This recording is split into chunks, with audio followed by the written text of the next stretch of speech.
Buenas tardes, hermanos, hermanas, amigos y amigas de gracia y paz. Dios es soberano y lo sabemos muy bien.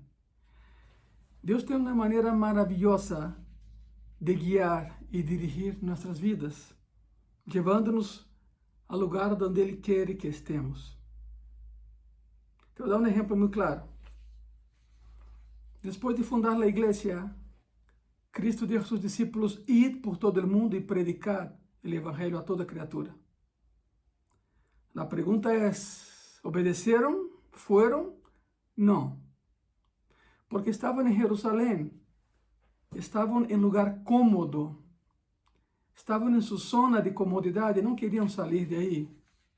Y predicar la palabra siempre nos saca de nuestra zona de comodidad y de conforto, por eso muchos no predican la palabra. Entonces, murió Esteban. O sea, Cristo dijo a la iglesia, id y predicar la palabra, y no fueron. Y entonces muere Esteban justamente por predicar la palabra. Y entonces las personas salieron corriendo de Jerusalén. Y el evangelio entonces fue predicado y esparcido en todo el mundo. Fue necesario que Esteban muriera para que el evangelio fuera predicado a todo el mundo. En toda la Biblia hay una premura, hay una urgencia por predicar la palabra. Es un mandato, es una prioridad. Aún en tiempos como estos que estamos viviendo, donde hay un aislamiento social, una sana distancia como tiene que ser, aún en tiempos así, la palabra tiene que ser predicada. Por eso lo estamos haciendo por este medio. Quizá alguien diga, oye pastor, yo no sé predicar. Isso não é para mim, mas nem posso sair de minha casa. Pero sí puedes predicar, aún em tempos como estos. Cada vez que envías um mensaje bíblico, cada vez que compartes esta predicação ou outras que temos em nossa página de Facebook e YouTube, estás predicando a palavra de Deus. E o evangelho está sendo esparcido. E mais pessoas estão escutando que há uma solução. Há uma salida, e seu nome é Jesucristo.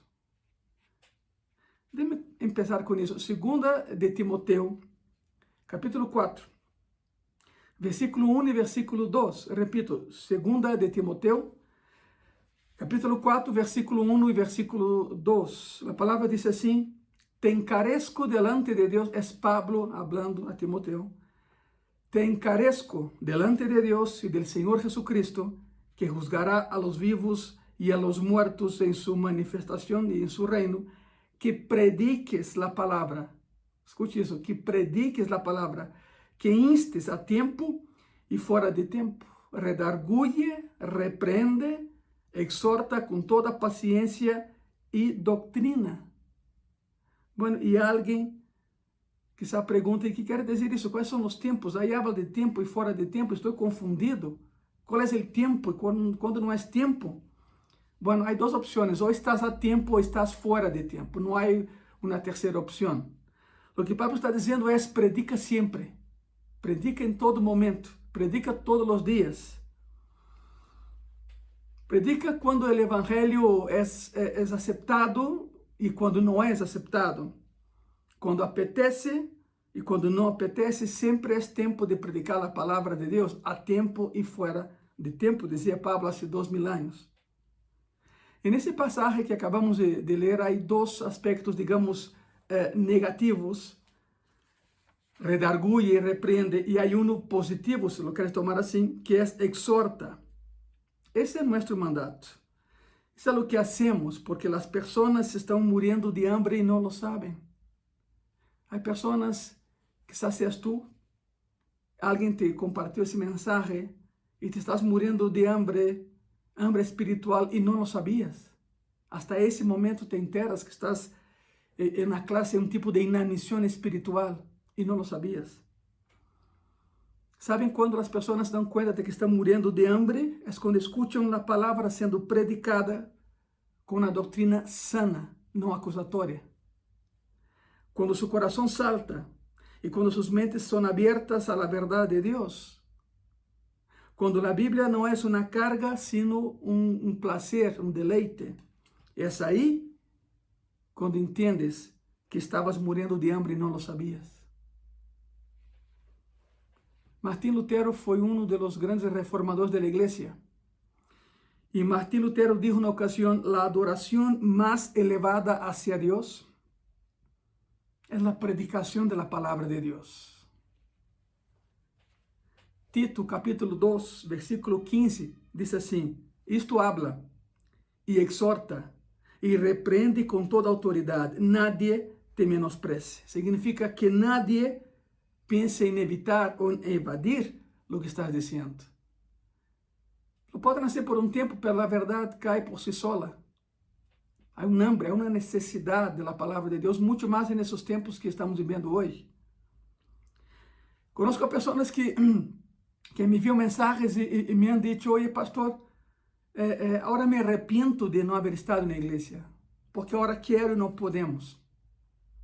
Para essas pessoas, les digo: cálmense, tranquilícense, chegará o tempo e muito pronto em que já podemos reunir-nos outra vez, em nosso caso, em graça e paz.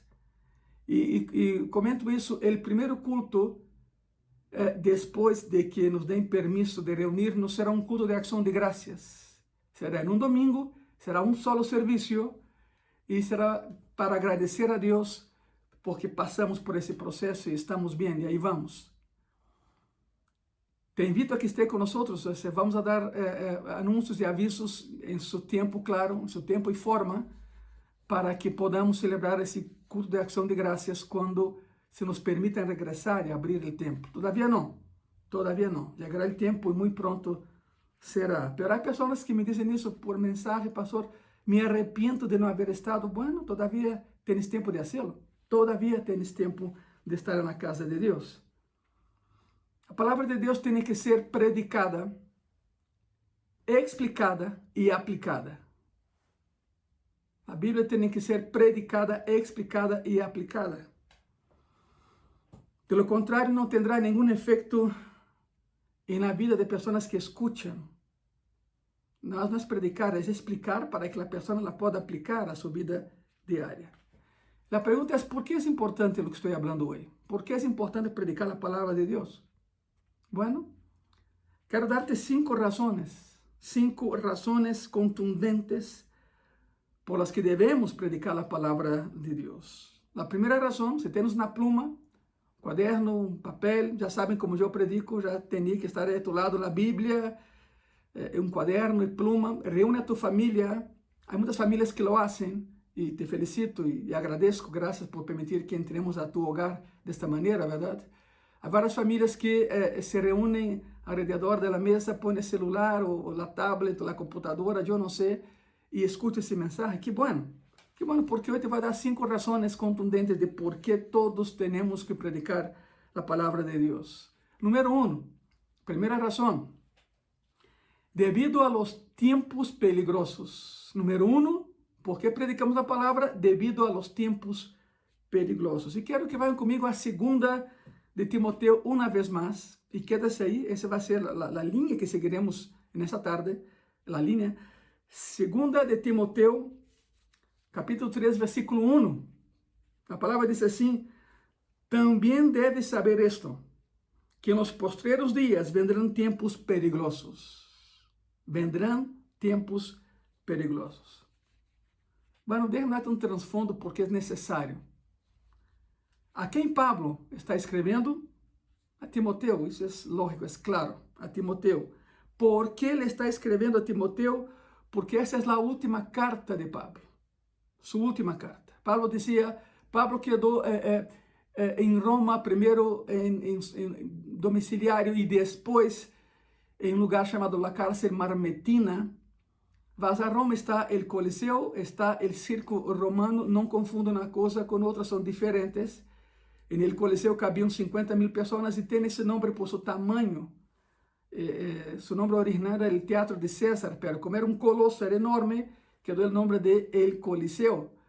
A um lado do Coliseu está o Circo Romano, e aí cabiam 100.000 pessoas, 150.000 pessoas, dizem alguns. Pois, cruzando o Circo Romano, a la derecha, em direção à Via Ápia, aí há um lugar hay una reja en el piso, es la cárcel Marmetina. Eso era un pozo que era una cárcel construida por el emperador Octavio para el líder galo. O sea, Galia es Francia hoy en día, y César tuvo muchos problemas con los galos, con los celtas, y después de 6 incursiones logran capturar a Argentorix, que era el líder de los galos, y esa cárcel era para él. Sin embargo, fue usado otras veces después de líder galo, y también Pablo fue metido ahí.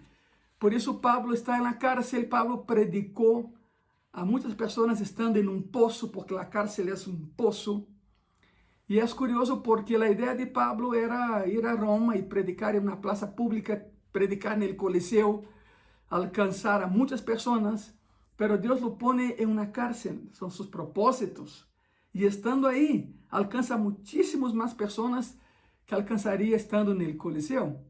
Sabemos por registros de la propia Biblia de que familiares del emperador lo visitaban a Pablo en esa cárcel, impactados por la palabra de Dios. Los soldados, algunos de ellos, se convirtieron porque Pablo tenía papel, tenía una lámpara, ahí una vela, tenía tinta, y ahí escribía sus cartas. Y Pablo escribe a Timoteo y dice: ya escucho los pasos de aquellos que vienen por mí. Esa segunda carta Pablo menciona, en esa segunda carta Pablo menciona que su tiempo está llegando al final, es necesario pasar la estafeta, y fue a Timoteo. Y por eso escribe esa carta, es la última carta que Pablo escribió en su vida, y fue a su hijo en la fe, a Timoteo. Primera razón de por qué debemos predicar la palabra, debido a los tiempos peligrosos, como dice segunda de Timoteo.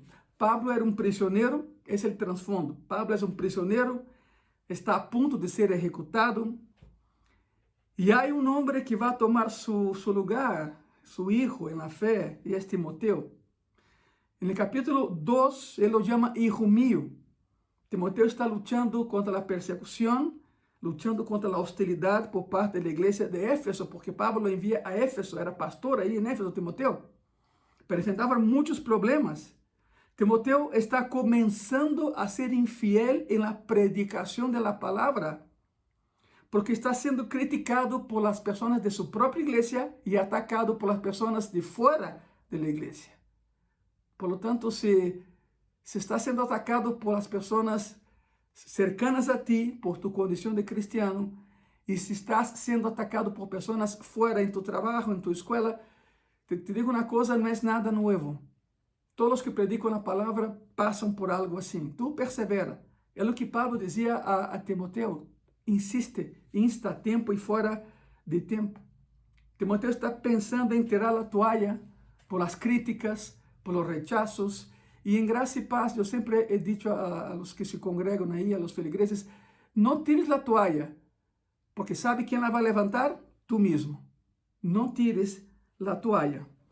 ¿Alguna vez has sentido como Timoteo? Yo creo que sí. Todos nos hemos sentido así como Timoteo en algún momento de nuestras vidas por predicar la palabra de Dios. Pero vale la pena, y vale la pena. Es por eso que Pablo escribe a Timoteo y le da ánimo.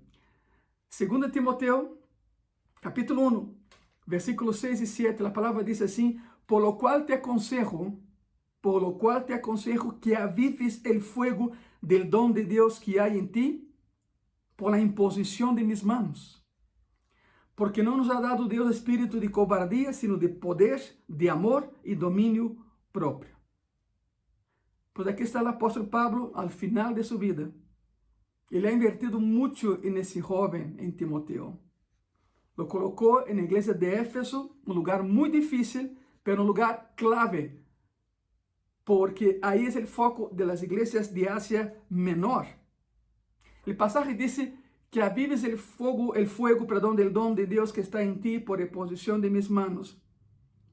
Y aquí va una crítica. Tómalo como quiera, constructiva o destructiva. Espero que sea constructiva. Que avives el fuego del don de Dios que está en ti por imposición de mis manos. Hoy en día hay líderes religiosos que solo se dedican en hacer iglesia y no se preocupan en ser iglesia. Y una diferencia enorme. Isso é muito delicado. Muito delicado. Quando minha esposa e eu decidimos fundar Graça e Paz, já vai para 10 anos, os líderes da Assembleia de Deus em México oraram por nós, impuseram manos sobre nós e oraram por nós. Por isso a Bíblia diz que não devemos imponer manos com ligereza, a la ligera, porque el que impone manos respalda aquele sobre el qual as manos estão. É uma imposição de manos espiritual e tem muito valor, por supuesto. Pablo disse que avives el fuego del don de Deus que há em ti. Essa expressão, em seu original, é uma sola palavra em grego, que é anasoe purem. Significa, deje que fluya de dentro de ti lo que has recibido de lo alto. Anasoe purem, que avives el fuego del don de Deus que há em ti. Serei um pouco mais direto, ok? Já me conhecem. Deus determinou a fundação da igreja e ordenou a predicação do evangelho. Isso vem de Deus. Então, aqueles que estão em contra da igreja e rechazam o evangelho estão diretamente em contra de Deus, porque são mandatos de Ele. E não é boa coisa ter a Deus como inimigo. Não é nada bueno que Deus seja tu inimigo. Se rechazas o evangelho e se criticas a igreja, tem cuidado, cambia tu postura. Te estás metendo com alguém muito mais poderoso que tu. Não são os pastores, é o dono da igreja e seu nome é Jesucristo. Regressemos a Timoteo. Pablo lo colocou em Éfeso para corrigir algumas situações. Pero a igreja, sua própria igreja, lo ataca. E o mundo alrededor lo ataca. E então Timoteo empieza a pensar em desistir. Se está debilitando. 2 de Timoteo, capítulo 1, versículo 8, a palavra diz assim: Portanto, não te avergüences de dar testemunho de nuestro Senhor, ni de mim, preso suyo, sino participa de las aflicciones por el Evangelio, segundo el poder de Dios. Pablo menciona, estoy en la cárcel por predicar la palabra. O sea, tú sufres y yo sufro también. Debido a tantas luchas y ataques, Timoteo, el pastor en Éfeso, se estaba debilitando y empezaba a tener vergüenza de predicar la palabra de Dios. ¿Saben que eso es mortal para cualquier cristiano? Quizá hayas predicado a tu familia y todavía no están en Cristo. Quizá hayas predicado en tu trabajo y te critican. ¿Sabe algo? Dios te dice, sígalo haciendo. Es un mandato. Tú no estás solo. A su tiempo cosecharás.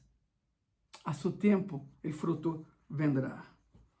Por más difícil que fuese la situación, Pablo le da a Timoteo un consejo vital y sirve para nosotros hoy en día. 2 de Timoteo, capítulo 2, versículo 13. Retén la forma de las sanas palabras que de mí oíste en la fe y amor que es en Cristo Jesús. En otras palabras, Timoteo, aférrate a la sana doctrina, no suavice el mensaje de Dios, no diluya la palabra. Y muchos hoy en día lo hacen. Para quedar bien con el hombre, se quedan mal con Dios. 2 de Timoteo, capítulo 2, versículo 14 y 15. Guarda el buen depósito por el Espíritu Santo que mora en nosotros. Já sabes isto, que me abandonaram, esse é Pablo hablando, que me abandonaram todos os que estão em Asia, de los cuales são Figelo e Hermógenes. ¿Cuál es el buen depósito? Es la verdad, la palabra de Dios. Significa, no cambies la Biblia, predica lo que es. No ayudes a la Biblia, predica lo que es. No cambies nada del mensaje, predica lo que es. A continuação, Pablo lhe comenta de duas pessoas do ministério de Asia que lo abandonaram, Figelo e Hermógenes. Lo han abandonado. É como dizer, Timoteo, não añadas tu nombre a esta lista. No me abandones. sigue predicando la palabra. Y llega el capítulo 2. Y empieza así. Segunda de Timoteo, capítulo 2, versículo 1. Tú, pues, hijo mío, hijo espiritual de Pablo, por supuesto. Tú, pues, hijo mío, esfuérzate en la gracia que es en Cristo Jesús. El mensaje de Pablo es muy claro. Mira, Timoteo, vendrán tiempos peligrosos. No será fácil. No será nada fácil, pero no puedes hacer concesiones. No puedes desviar del camino. No puedes abandonar, no puedes avergonzarte, no puedes volverte un cobarde, no puedes alterar el mensaje, no puedes suavizar la verdad simplemente porque la verdad es difícil. Si me estás viendo y eres de aquellos que intentan cambiar la Biblia, suavizar el mensaje, no lo hagas. Habla con sana doctrina, habla con amor, por supuesto. Hay maneras de hablar. Hay cristianos que piensan que deben ser rudos, predicando la palabra. Y yo te digo una cosa, no lo haga. Cristo nunca lo hizo. Cristo fue amable, fue directo, fue honesto, pero fue amable. Fue amable con todos, porque Él es amor. Decía Pablo, no suavice la verdad, simplemente porque la verdad es difícil. Entonces, la primera razón por la cual tenemos que predicar la palabra es debido a los tiempos peligrosos. La segunda razón es esta. Número 2, debido a los que predicaron antes de ti. ¿Por qué predicamos la palabra? Porque vienen tiempos peligrosos. Y número 2, en honor a aquellos que predicaron antes de nosotros. Hay un legado, hay un tesoro. 2 Timoteo, capítulo 3, versículo 10 a versículo 12. Y dice así, pero tú has seguido mi doctrina, conducta, propósito, fe, longanimidad, amor, paciencia, persecuciones, padecimientos como los que me han sobrevinieron en Antioquía, en Iconio, en Listra, persecuciones que he sufrido y de todas me ha librado el Señor. Y también todos los que quieren vivir piadosamente en Cristo Jesús padecerán persecución. Significa no te espantes. Esa es la ley. Ele dice a Timoteo, todos los que quieren vivir piadosamente en Cristo Jesús padecerán persecución. Si Cristo padeció persecución por predicar su palabra, la pregunta es, ¿quiénes somos nosotros para no padecer la misma persecución predicando la misma palabra? No somos mejores que Cristo, para nada. 2 Timoteo 3, versículo 13 y 14. Mas los malos hombres y los engañadores irán de mal en peor,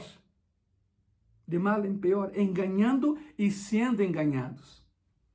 Pero persiste tú en lo que has aprendido y te persuadiste, sabiendo de quién has aprendido.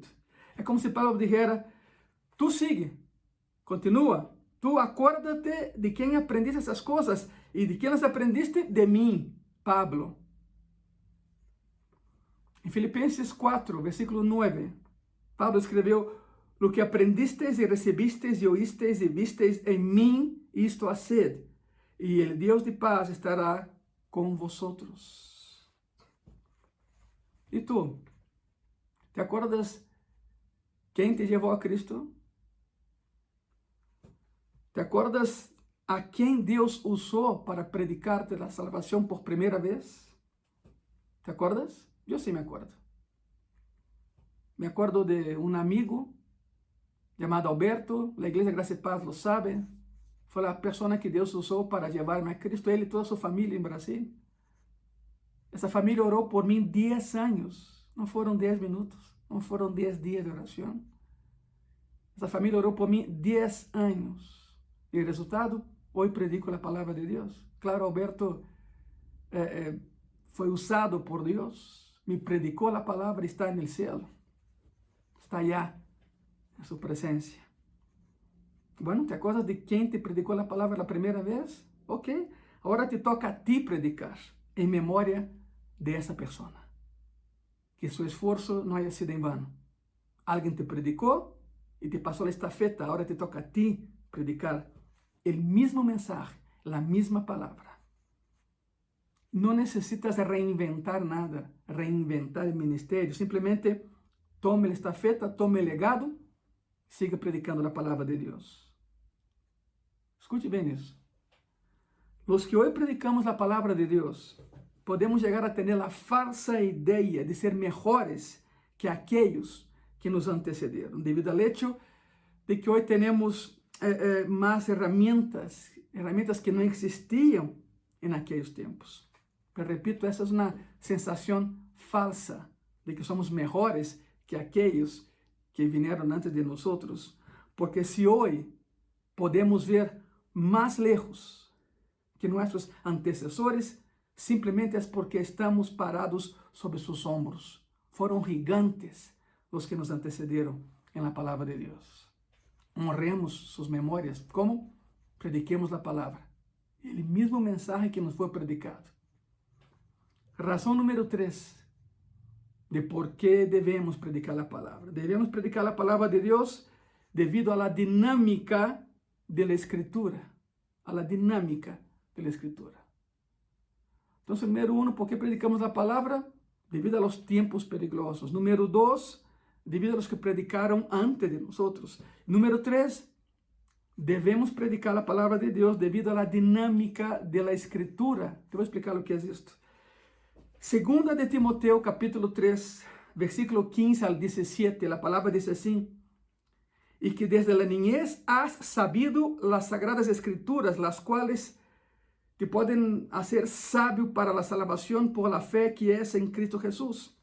Toda la escritura es inspirada por Dios y útil para enseñar, para redarguir, para corregir, para instruir en justicia, a fin de que el hombre de Dios sea perfecto, enteramente preparado para toda buena obra. La frase desde la niñez en griego es brefos. Desde la niñez es brefos, significa un bebé de brazos, casi un recién nacido. Pablo dice a Timoteo que desde que era un bebé en los brazos de su mamá, Timoteo ya conocía el poder de las escrituras para salvación mediante la fe en Jesucristo. La pregunta es, ¿con qué escritura creció Timoteo? ¿El Nuevo Testamento? No, todavía no existía el Nuevo Testamento. Entonces, ¿qué escritura es esa que menciona Pablo? El Antiguo Testamento.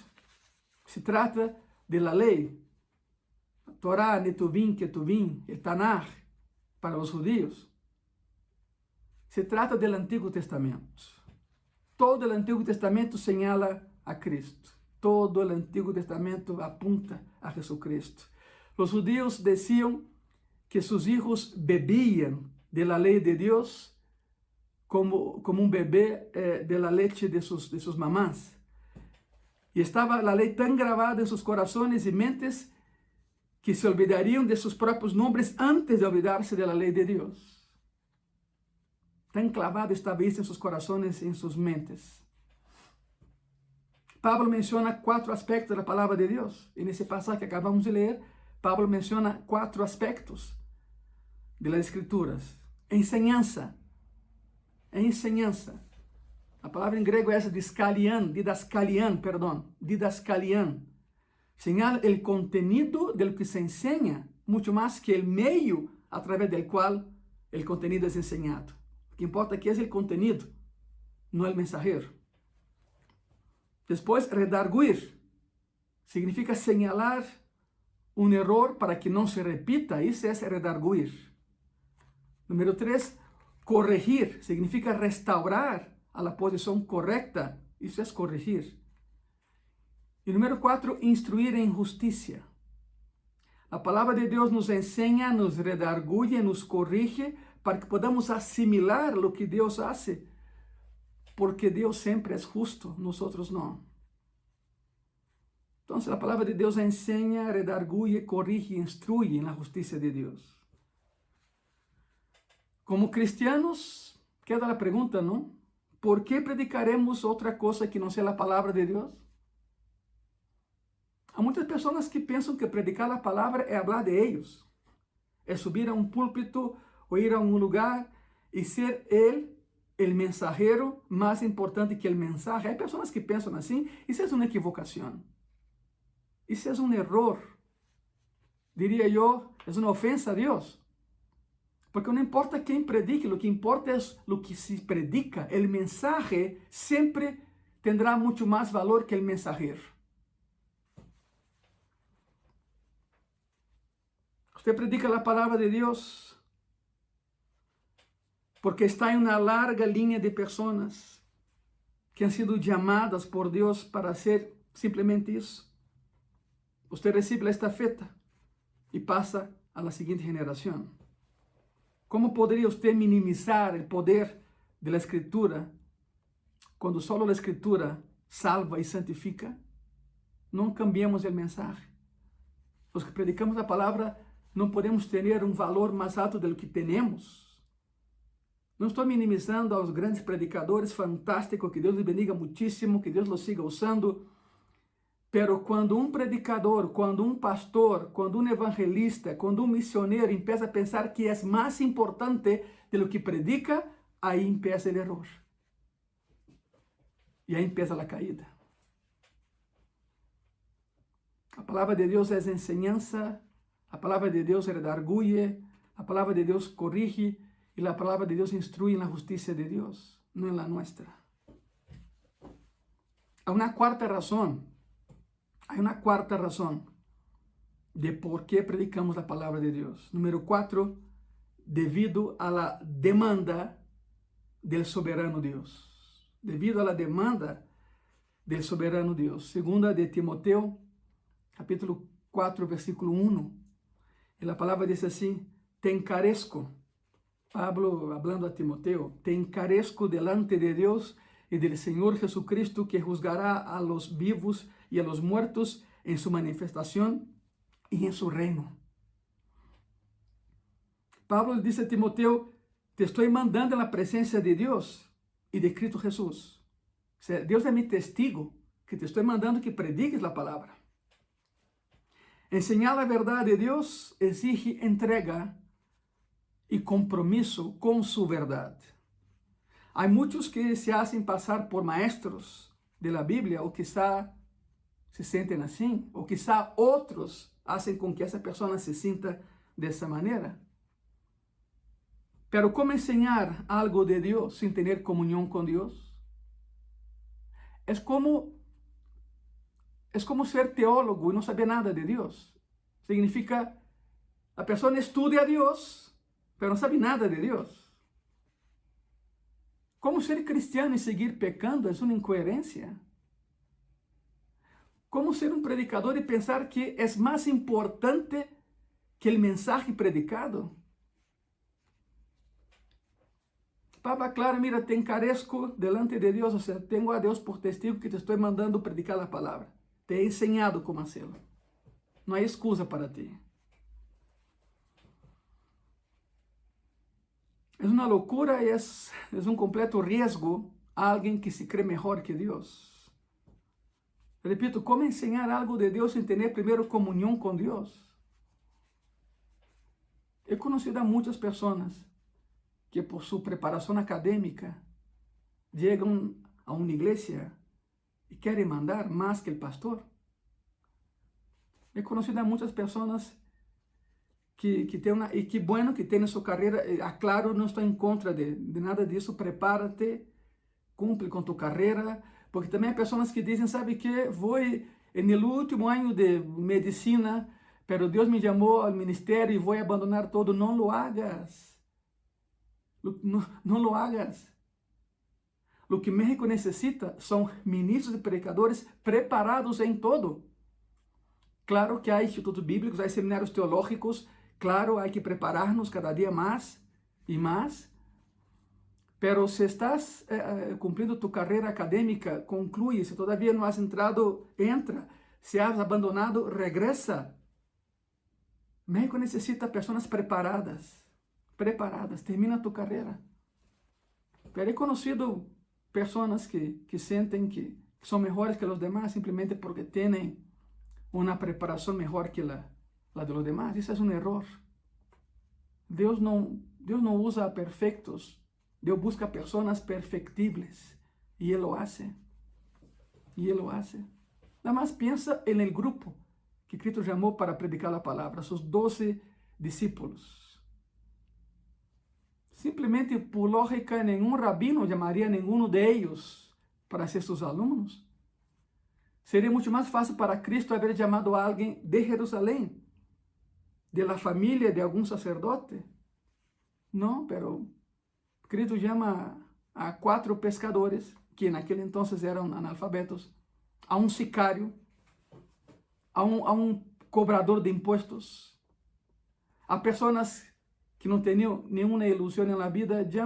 Cristo chama a esses 12, los prepara por 3 anos e meio, e esses 12 cambiam o mundo, com Cristo, claro. Claro. Tanto assim que passados 2000 anos seguimos predicando sus escritos. É o que estamos fazendo hoje, nesse caso com Pablo. Por lo tanto, ¿por qué predicamos la palabra? El cuarto aspecto es debido a la demanda del soberano Dios. Y repito otra vez, 2 Timoteo 4:1, te encarezco delante de Dios y del Señor Jesucristo, que juzgará a los vivos y a los muertos en su manifestación y en su reino. Santiago 3:1 dice así: hermanos míos, no os hagáis maestros muchos de vosotros, sabendo que recibiremos maior condenação. Não podes dar lo que não tienes. Não podes enseñar lo que não sabes. Não podes hablar lo que não sientes. É importante que se congreguem. É importante que tenhas um lugar onde ir. É importante congregar. Congreguem-se, por favor, em uma igreja onde Cristo seja a estrela, não o pastor, não el líder. Congreguem-se em um lugar onde se ensine a verdade infalível de Deus e não a mentira falível do homem. Congreguem-se em um lugar onde podem crescer como pessoas. Porque há pessoas também que nos encontramos com elas em algum momento e a pergunta sale, não sei, tem tempo que não te veo, onde te congregas atualmente? A pessoa diz, em nenhum lugar, estou em minha casa. E aí oro, estudo a Bíblia, pero estou com Deus, estou em paz com Deus. Isso é uma mentira. Porque é impossível que alguém esteja em paz com Deus e não esteja em paz com o que Deus ama. E Deus ama a igreja, tantas assim que morreu por ela. Congreguem-se num lugar onde possam crescer como pessoas. Se já encontraram esse lugar, que bueno, te felicito, quédate aí, ama a tua igreja, ajuda a tu pastor. Pero se todavía não tem igreja, se todavía não vas a nenhum lugar, pues eu te invito, vem conosco, vem na graça e paz. Repito, se já tens igreja, quédate aí, que bueno, te felicito. Ama a tua igreja, ora por ela, ora por tus pastores. Pero se não te congregas em nenhum lugar e queres vir a graça e paz, bem-vindo. Em los links desse vídeo estão as direções a direção de Graça e Paz, suas redes sociais. E repito, quando se nos permite regressar ao templo, então haremos um grande culto de ação de graças. O primeiro domingo que estemos aí. Se tens uma igreja, te felicito, quédate aí. Se não tens, te invito a que vengas a Graça e Paz. Há um lugar para ti em Graça e Paz. Predicamos a palavra de Deus devido à demanda de um Deus soberano. Um Deus soberano. John Knox foi líder da Reforma Protestante na Escócia no século XVI. Em sua biografia, John Knox escreveu: quando fui chamado a predicar, irrompi em lágrimas abundantes e me retirei a minha habitação e me rehusei a sair, aterrado ante a responsabilidade imensa de predicar a palavra de Deus. Essa é a atitude, essa responsabilidade. Essa é a razão pela qual o apóstolo Pablo dijo em 1 Coríntios 4, versículo 13, versículo 4. Diz assim na palavra: eu em muito pouco tenho el ser juzgado por vosotros, ou por tribunal humano, e ni aun eu me juzgo a mim mesmo, porque aunque de nada tengo mala conciencia, no por eso soy justificado, pero el que me juzga es el Señor. Significa yo rindo cuentas al Todopoderoso. É o que dizia Pablo. Eu rindo cuentas a mi patrón. E mi patrón se chama Jesucristo. E há uma quinta razão de por que predicamos a palavra de Deus a tempo e fora de tempo, como falei al início desse mensagem. Número 5. Devido ao engano del hombre. ¿Por que predicamos a palavra? Devido ao engano del hombre. 2 Timoteo, capítulo 4, versículo 3 e 4. E a palavra diz assim, ponga muita atenção. Porque vendrá tempo quando não sofrerão la sana doutrina, sino que, teniendo comenzón de oír, se amontonarán maestros conforme a sus propias concupiscencias y apartarán de la verdad el oído y se volverán a las fábulas. La palabra concupiscencia en la Biblia significa preparación para pecar, es preparar el ambiente para pecar. Vendrán tiempos, y temo que esos tiempos ya llegaron, en que las personas buscarán un masaje para el ego y no un mensaje espiritual. Buscarán un evangelio diluido, un evangelio fácil y no un compromiso serio con la palabra de Dios. Hay lugares donde las personas van porque el mensaje es fácil. Tengo a muchos amigos en el evangelio, pastores serios, de mega iglesias, iglesias muy grandes, donde la palabra es predicada tal y como es. Y aún así, las personas se van porque no soportan la verdad de Dios. Y hay otros que inflan sus iglesias porque no hablan de Cristo, ni hablan de la cruz, ni hablan de la sangre.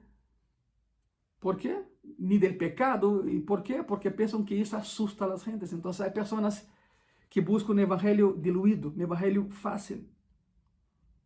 Personas que buscarán un cristianismo permisivo, donde las predicaciones no hablen de la cruz porque sería ofensivo para sus oídos tan delicados. Cuidado con eso.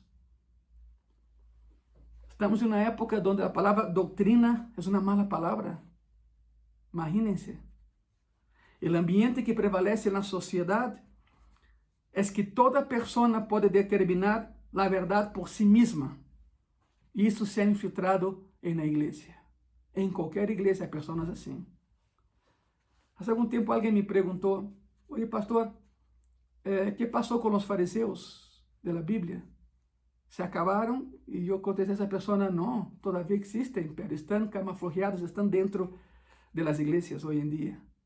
Son personas que te juzgan por lo que haces y por lo que no haces. Se dicen cristianos, conocen la Biblia, pero no viven de acuerdo a la Biblia. ¿Qué quiere decir eso? ¿Qué quiere decir lo que Pablo menciona a Timoteo?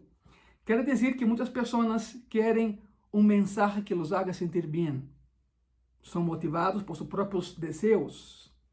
Quieren predicadores que prometen emoción, éxito y prosperidad. Quieren andar por todos lados y sentirse bien o sentirse mejor por sí mismos. Quieren una emoción o quieren sentir algo. Quieren sentir que vale la pena escuchar la palabra aunque no la sigan, aunque no la obedezcan. Por eso repito lo que Pablo dijo en 2 Timoteo 4, versículo 3 y 4, porque vendrá tiempo cuando no sufrirán la sana doctrina. O sea, personas que no quieren nada con la doctrina. Déjame en paz, yo voy, yo cumplo, yo voy a la iglesia, yo ayudo, pero nada más. Compromiso, no, no quiero compromiso. Y eso es triste. Marvin Lawrence, teólogo y escritor, dijo en una ocasión, escuche eso, es duro, pero escuche, en periodos de fe inestable, el escepticismo y la especulación en asuntos de religión son los falsos maestros que entran en las iglesias como moscas en Egipto en enormes cantidades. La demanda crea la oferta. Si las personas buscan a predicadores que prediquen solo lo que ellas quieren oír, seguramente lo van a encontrar. Pero serán felices? Bueno, puede ser. Pero no durará la felicidad. Porque una vez que su falsa verdad y felicidad choque con la verdad de Dios prevalecerá. Y les va a doler saber que por tiempo y tiempo y tiempo fueron engañados. Y entonces la verdad de la palabra de Dios les hará felices y gozosos. Y se sentirán completos como nunca antes en sus vidas. Y mirarán atrás y dirán cuánto tiempo perdí escuchando lo que no era, la verdad de Dios. Queda una última pregunta. Siempre hay una última pregunta. Después de todo eso que acabamos de leer, después del regaño de Pablo a Timoteo en forma de exhortación, Timoteo, sé valiente, Timoteo, predica, Timoteo, no te debilites, Timoteo, no tires la toalla, Timoteo, no diluyas la predicación. Queda la pregunta, ¿Timoteo fue fiel a la predicación de la palabra de Dios como Pablo quería? Estoy seguro que sí. Quero leerte algo, escute isso. Hebreus capítulo 13, versículo 22 e versículo 23. Hebreus 13, versículo 22 e 23 diz assim: Os ruego, hermanos, que soportéis a palavra de exortação, pois os he escrito brevemente. Mas não sabemos quem escreveu Hebreus. Alguns dizem que foi Pablo, Apolo, não sabemos quem escreveu. Sabed que está en libertad nuestro hermano Timoteo.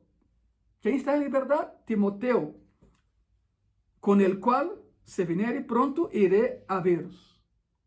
¿Qué significa eso? ¿Qué tiene eso que ver con que Timoteo predicó la palabra como Pablo quería? El autor de Hebreos menciona que Timoteo está libre. Entonces, ¿dónde estaba Timoteo? En la cárcel. La cárcel se volvió para Timoteo la marca de su fidelidad, así como lo había sido para su mentor, el apóstol Pablo. Justamente por predicar la palabra, Timoteo fue a la cárcel en Éfeso. Salió y siguió predicando. Por eso sabemos que Timoteo entendió el mensaje. No te debilites, no dejes de predicar, insta a tiempo y fuera de tiempo. Y lo demás Dios lo hará. Final de la historia, Timoteo predicó la palabra como Pablo quería. Y queda la lección para nosotros. ¿Qué estamos haciendo que no estamos predicando la palabra? Eso no es asunto solo para pastores. Aunque tú no tengas un llamado específico a ser pastor, sin embargo, puedes cumplir con la labor pastoral, predicar, enseñar, redarguir, corregir en justicia, orar, interceder. Todo eso tú lo puedes hacer porque Dios te ha llamado tanto a mí como a ti para hacerlo. Vamos a orar. Cerrem sus ojos, por favor. Amado Senhor Jesucristo, graças por essa hermosa tarde em tus manos. Colocamos a México, Senhor, em tus manos, a cada igreja que predica tu palavra neste país, a cada pastor, a cada líder. Perdónanos se não estamos predicando a palavra como devíamos haber hecho, Senhor. Todavía é tempo de retomar esse caminho. Oro por aqueles que nos estão vendo, Senhor, e que querem predicar a palavra, mas não sabem como fazê-lo. Sé com eles, Senhor. Que possam ouvir dessas pessoas que nada mais têm comezón de ouvir, como diz a palavra, querem escuchar algo agradável e não querem escuchar a verdade. A vezes a verdade não é tão agradável, mas é a verdade, é tu verdade, Senhor. Ensina-nos a ser bons predicadores de tu palavra. Ensina-nos a caminhar contigo, Senhor. Pongo a México em tus manos, a cada família em tus manos, Senhor. Dias melhores vendrão. Por lo pronto, Senhor, empieza uma reabertura para a assimilação de novos tempos. Todavia, aqui na Cidade de México, Senhor, cumprimos com essa quarentena que é necessária, é muito, muito necessária, Senhor. Algo nos queres ensinar nesse tempo de inactividade. Famílias mais unidas, corações mais dispostos a escuchar tu palavra, não a palavra del hombre. Dias melhores vendrão, Senhor. Estamos em tus manos. Em nome de Jesus. Amém. te invito a que ores. Predica y ora. Todas las noches a las 10 de la noche estamos orando en familia. Isso não vai cambiar. Por lo tanto, reúne com tu família todas as noites a las 10 e predica a tu família, ora com tu família, que cada familiar ore, pero em conjunto, em unidade, em coinonia. Sabem que nos jueves a las 19 horas também subimos um mensagem, um estudo bíblico. Acompanhe-nos, por favor. E muito pronto estaremos outra vez juntos no templo, em graça e paz. A igreja sigue, aunque o templo esté cerrado. Pero llegará el día en que vamos a abrir las puertas otra vez y haremos un culto de acción de gracias. Y tú estás invitado. Nos vemos el jueves. Que Dios te bendiga.